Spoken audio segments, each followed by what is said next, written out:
بسم الله الرحمن الرحيم.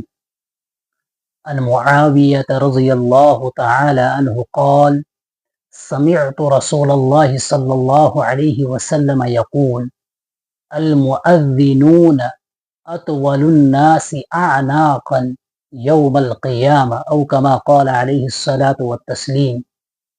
حضرت معاویہ رضی اللہ تعالی عنہ روایت نقل کرتے ہیں، فرماتے ہیں کہ میں نے نبی اکرم صلی اللہ علیہ وسلم کو فرماتے ہوئے سنا کہ مؤذنین قیامت کے دن سب سے زیادہ لمبی گردن والے ہوں گے۔ اس روایت میں علماء کرام نے الگ الگ تشریحات بیان کی ہے۔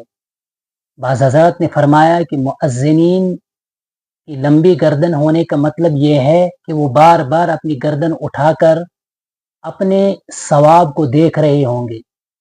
بعض حضرات نے فرمایا کہ چونکہ مؤذنین اصل ہے اور نمازی جتنے بھی ہیں وہ تابع ہے، مؤذن جب اذان دیتا ہے تو تمام لوگ مسجد میں آتے ہیں، تو جو اصل ہے اس کی گردن لمبی ہوگی تاکہ پتہ چلے کہ یہ اصل ہے اور باقی جو ہے ان کے تابع ہے۔ بعض حضرات نے فرمایا کہ گردن اس شخص کی جھکی ہوتی ہے جو اپنے اعمال پر شرمندہ ہو، اور مؤذنین کی گردن اس لیے بلند ہوگی کہ وہ اپنے اعمال پر شرمندہ نہیں ہوں گے۔